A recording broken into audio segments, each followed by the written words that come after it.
तो जब भारत ने फ्रांस से राफेल जेट्स की डील की, तो दुनिया भर में माहौल कुछ ऐसा बन गया था जैसे भारत को कोई जबरदस्त डिफेंस डील मिल गई हो।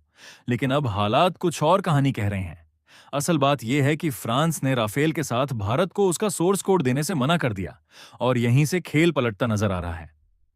अमेरिका और फ्रांस की ये चाल अब उन पर ही भारी पड़ती दिख रही है। भारत अब एक अलग दिशा में मुड़ चुका है और वो दिशा है रूस की।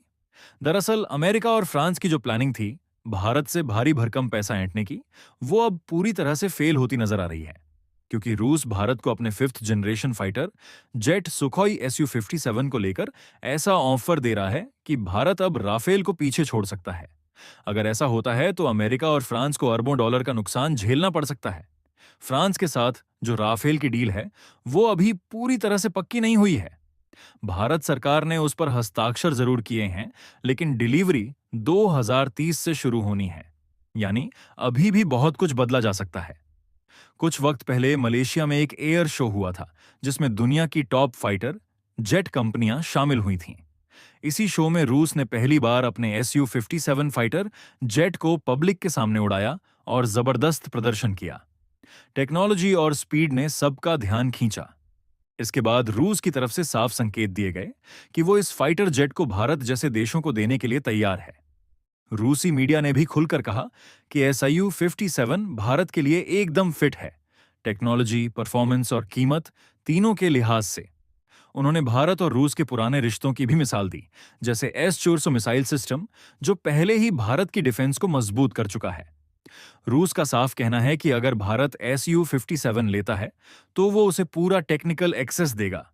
यानी भारत उसे अपनी जरूरत के हिसाब से बदल सकता है, खुद बना सकता है, जैसे ब्रह्मोस मिसाइल के मामले में हुआ था।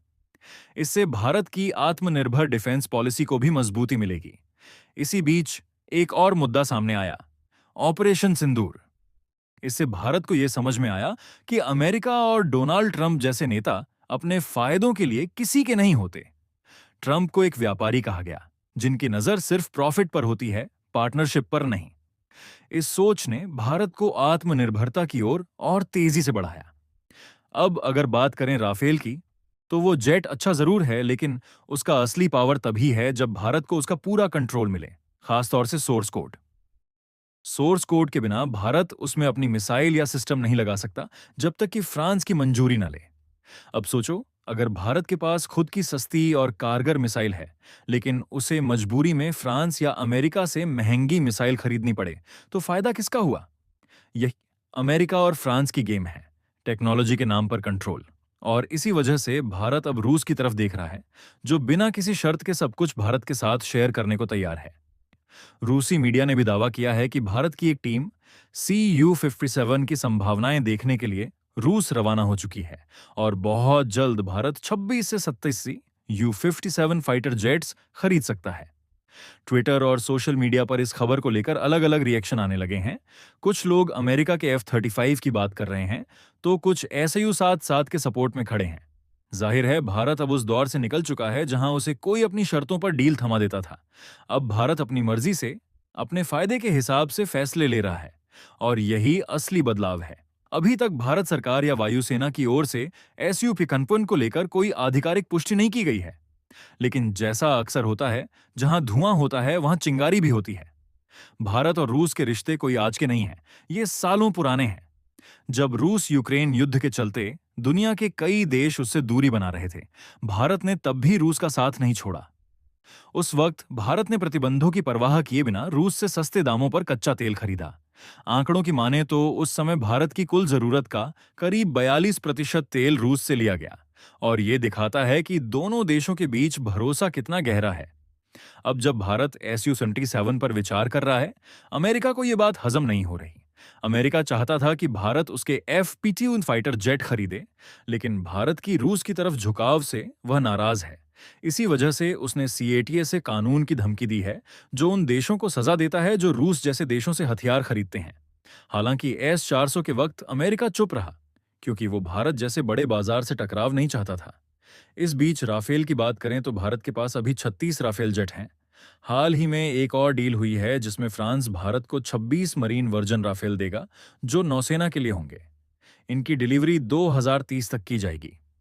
पहले 114 और राफेल खरीदने की योजना थी, लेकिन फ्रांस द्वारा सोर्स कोड न देने की जिद के चलते अब इस योजना पर सवाल खड़े हो गए हैं।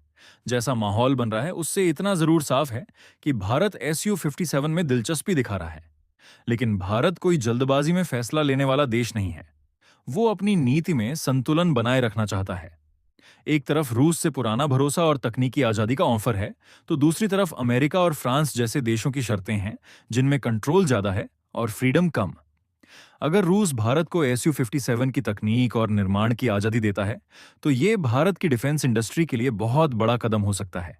उधर अमेरिका इस डील से इतना परेशान है कि वो SU-57 की कमियां निकालने में जुट गया है ताकि F-35 को भारत के सामने बेहतर साबित किया जा सके।